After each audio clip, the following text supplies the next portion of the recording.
Hi there. Welcome to the Times Visual's Daily Briefing. It is Wednesday, June 4th, and I'm Jessica Steinberg. I'm speaking today with diplomatic correspondent Lazar Berman. Good to be here. Thank you. It is day 607 of the war. It was reported early this morning that an IDF reservist, Master Sergeant Alon Farkas, 27 years old, of the Reserve Paratroopers Brigade, was killed during fighting in the northern Gaza Strip on Tuesday, with another reservist from the same battalion seriously wounded. Rockets were fired from Syria for the first time in a year, and that was this was last night, moments before a Houthi missile from Yemen triggered sirens across central Israel. Israel stated that the new Shara regime was being held responsible for the Syrian rockets, and the IDF responded with artillery fire and targeted airstrikes. In the U.S., a delegation of hostage families met at the White House on Tuesday with top Trump officials. We'll also talk about reports that Iran rejected the nuclear deal on the table, the one with the U.S., what is the latest in regard to Gaza aid and the UN, and Spain's arms embargo on Israel. Stay with us. The law basically assumes that the enemy force you are fighting may not care about your civilians, but it certainly cares about its own civilians. What do we do in a reality where you're dealing with an enemy that the suffering of their civilian population is inherent to their war strategy? Now, that doesn't absolve us of our obligations. Hamas's inhumanity does not absolve us of the obligation to humanity. But the context that it creates, I think, is critical to the conversation, and it's very lacking. I agree, but when democracies fight back against terror groups, they have to fight on two fronts. They have to both fight on the terms that have been laid out by the terror group, and the second thing you have to fight back is by preserving the norms of a democracy. We're forced to ask these moral questions about what we are and what we do, but based on an enemy that is not playing by the rules. But that's what we decide to be a part of by being the family of nations. And as Jews, we say, like every morning in our prayers, we say, Anachnu amcha b'nei britecha. We choose to be the people of God's covenant, meaning we tie ourselves to an aspiration of justice and righteousness.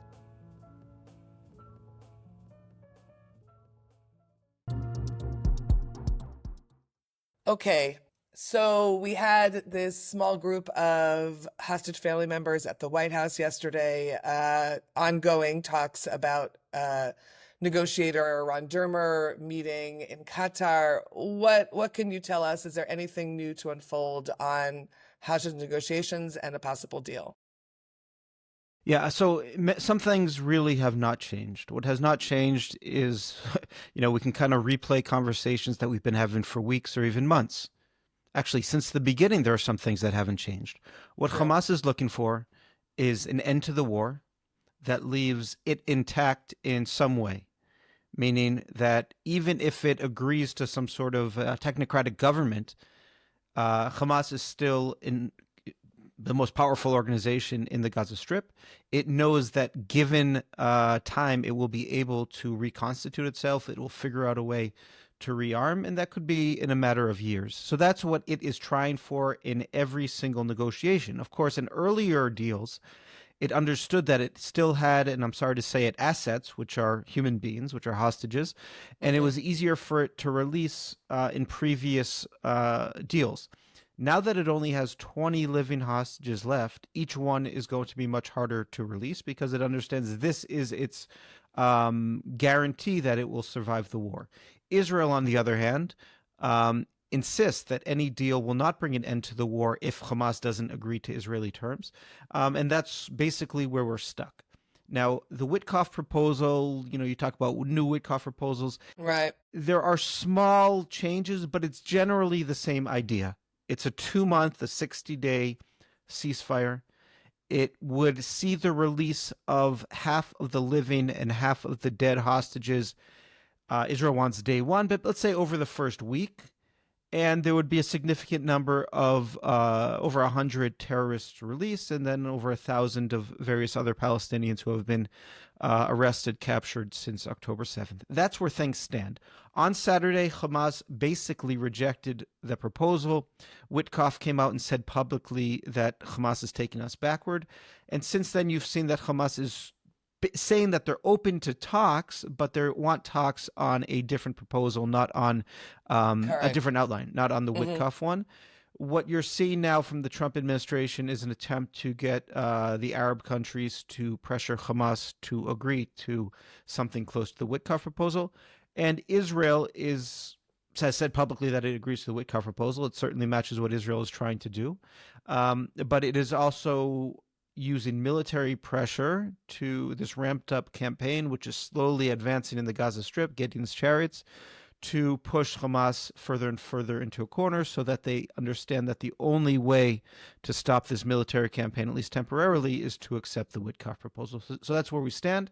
And again, it's not radically different than we've been, but there are details that are different, especially given that there is a desire from the U.S. and from other Arab partners to at least bring to a ceasefire now, and the fact that this military operation is slowly moving forward. You have 5 divisions operating in the Gaza Strip and advancing, and they say that they will continue to hold on to ground that they capture. And 4 soldiers killed in the last couple of days. There have been 4 soldiers killed in 2 separate incidents, so there is some real combat going on, but it's not even close to the intensity that we saw at the beginning of the war. Okay. Lazar, let's turn to Iran because that's at the top of our pages right now. A few hours ago, my question to you was going to be, President Donald Trump insists that there is no enrichment ability in the deal. An Iranian diplomat says that Iran is poised to dismiss the proposal. And of course, indeed, that is what ended up happening. Iran is dismissing this proposal. What does that mean? And what does it really mean for Israel? Because of course, that's what we're looking at from our standpoint. Yeah, so there has been a proposal that was reported in Axios in the New York Times that the Trump administration was looking for some sort of compromise on the uranium enrichment within Iran issue. Israel and Trump himself in recent days have been adamant that Iran will not be allowed to enrich uranium, even for quote-unquote civilian purposes, low enriched uranium up to 3%.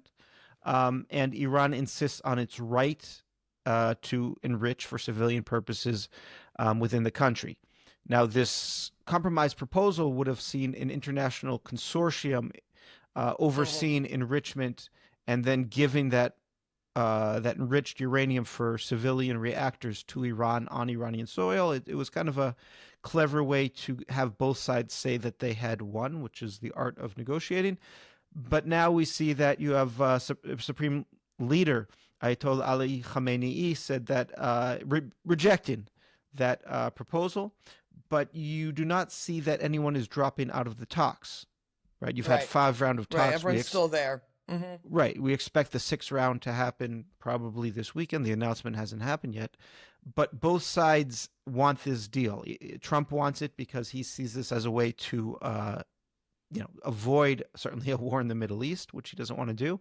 And he has boasted about his own personal ability to get a better deal than the 2015 JCPOA, which was wrapped up under the Obama administration. Now, that's a deal that Trump has blasted throughout and even ran on that issue and backed out of it in 2018. It seems like he's kind of moving himself toward a very similar deal, which is interesting. Which is absolutely interesting. And you have to ask, once he starts getting criticism of that from political opponents who say, look, he couldn't do any better than Obama, and also allies who saying you can't go back to the problems, will he back out of it himself? So there's no guarantee there, but certainly Iran is looking for another deal that they feel will prevent Israel from attacking, will prevent the U.S. The U.S. obviously won't attack during its own deal, and that will buy it a few more years. And then they say we can wait this out. Maybe we'll have a Democratic administration next. Netanyahu will be gone, and then we can outlast these very critical, these very determined enemies and these determined adversaries of our nuclear program. So that's where things stand right now. So I expect more talks, more back and forth. And I don't see these talks falling apart in the near future. What surprised you the most discovering about Jewish life in the United States? I think it's the pride. I think I was envy of that pride. Just being proud, being a proud Jew It's something that I never even contemplated. I was just an Israeli. I think the fact that, in Israel, we have all sort of sectors in society. You kind of grow up with your kind. I hate that. The fact that I don't know a lot about my Jewish life, and I need to go abroad just to understand that. It's something so messed up, and how we grew up here. It's just, I think, once it got political to be Jewish in Israel, it made me kind of push away from that. Once I got to LA, once I got just being with my daughters abroad, just understanding what we are, my heritage, where we come from, our story, our values. It took me a long time. It took me a long time to get there.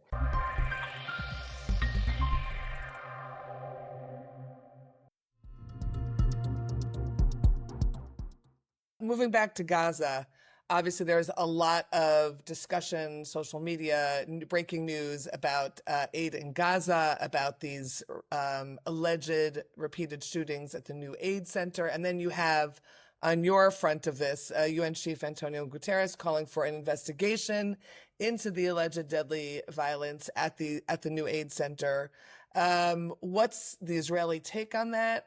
What's Israel's response to Guterres's comments and on this obviously very new, very complicated situation that keeps on unfolding day by day in Gaza? Yeah, so we're talking about the Gaza Humanitarian Foundation. So this is the U.S. and Israeli-backed foundation, which has been rejected by most international aid groups. And this is an attempt to get aid going back into the Gaza Strip, but to keep it from Hamas hands. So it's basically, the idea is to set up, so far there's been 3 aid centers opened. They haven't been opened every day. And Gazans will have to walk by foot. They'll pick up boxes. Those boxes can feed, I believe it's a family of 5 for 3 days, but the numbers are a little bit complex. I heard 8 also, right? It could be that, yeah. But it's a number of, it's basically a family for a number of days, and then they come back. It's supposed to be, everyone's supposed to be checked. I don't get the sense that that is happening. But there have been this week 3 alleged every day, basically Sunday, Monday, Tuesday, news of deadly incidents. So you have Hamas, the health authorities in Gaza, which is Hamas, claiming 31 people killed, 170 injured on Sunday. At the center, at the pickup. At one of them. Well, yeah, at one of them. 3 people and 35 on Monday, and 27 killed, 90 wounded on Tuesday. Now, the GHF, which has been a little bit unreliable in its statements, has said no injuries, no shooting at our sites. Now, that's a clever way of saying the sites are a limited, I've seen one of them, kind of a cleared out square courtyard, or it's big, with walls around it, with sand bunkers around it.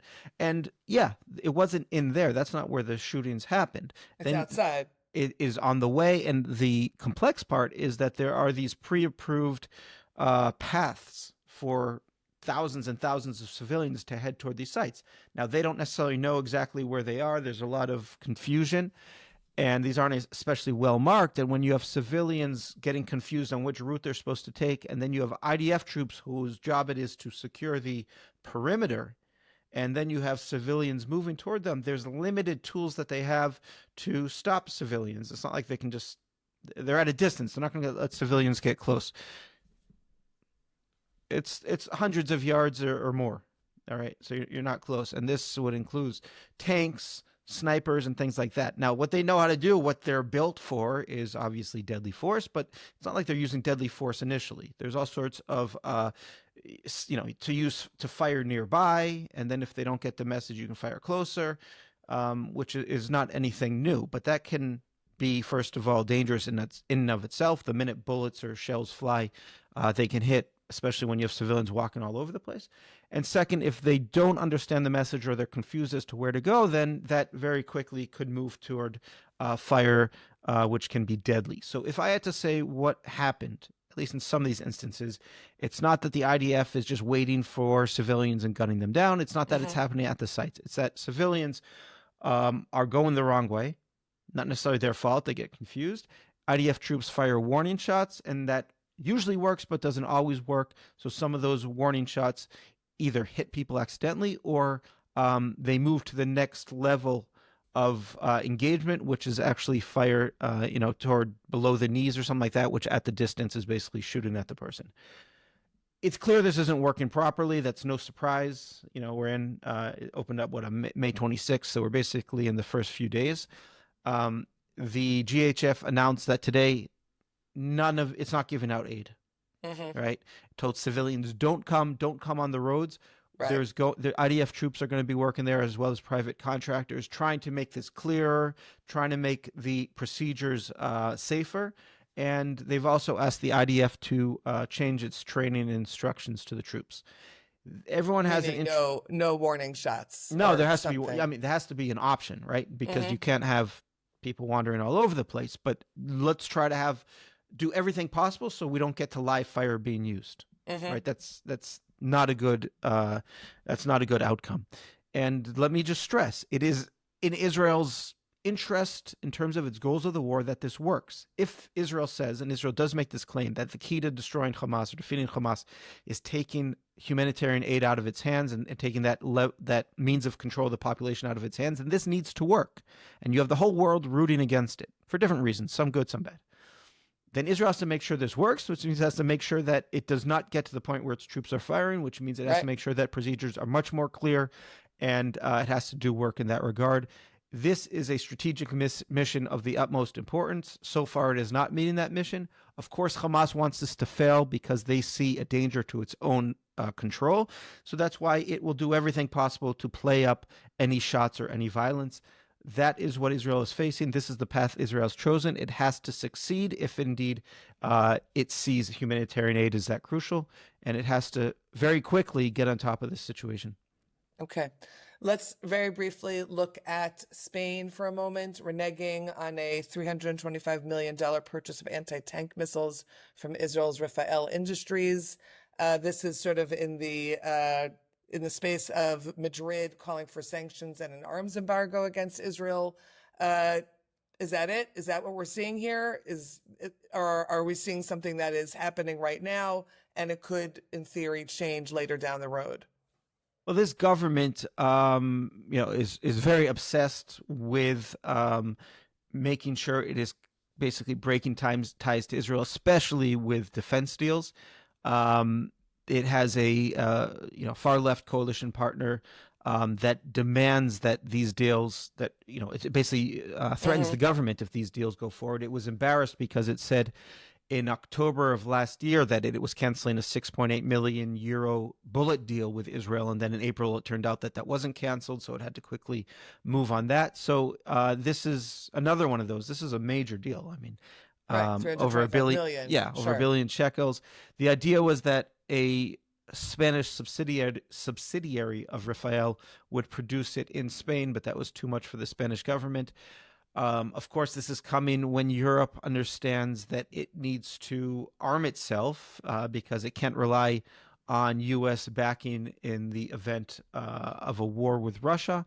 So you see that there's this opportunity here for Europe to get access to the top level of weapons, especially something like anti-tank weapons, which is very relevant for a Russian invasion, and it's harming itself in that way too. This domestic politics is getting in the way of the strategic effect as well, but that's what happens. Ultimately, domestic politics win out, even when you're dealing with something like an external military threat. So that's what we will expect from Spain. And we can see there's a trend where even closer allies in Europe, Germany has even talked about, reviewing some of its relationships as well. I think this is going to continue to spread. So I would expect this is what is going to continue to happen with other European countries. And of course, some of this is the result of Israel, shutting down humanitarian aid and, allowing certain ministers in the government to speak very irresponsibly and not shutting down and not enforcing discipline on ministers who say things which ultimately harm the war effort in Israel. So, Israel has to take some of the blame for this. Obviously, not entirely. This is a pattern that we've seen from Europe throughout, but especially given the current circumstances, where you can see these trends in Europe and also beyond, in Canada as well, against Israel and against the continuation of the war. The fact that Israel's leaders are not being more careful about this, I think, will result in more decisions like this and ultimately harming the government's own interests in pursuing this war. Okay. Thanks, Lazar. I think you need to sign off, correct? Yep, I got work to do and reporting to do. Thank you, Lazar. Thank Talk you. to you soon. And thanks to you for listening to the Times of Israel's Daily Briefing. Stay tuned for tomorrow's installment. This episode was produced by the Podwaves, the video produced by Thomas Gersh. Any comments, you can always email us, podcast@timesofisrael.com. Until next time, be well. Have yourselves a good day.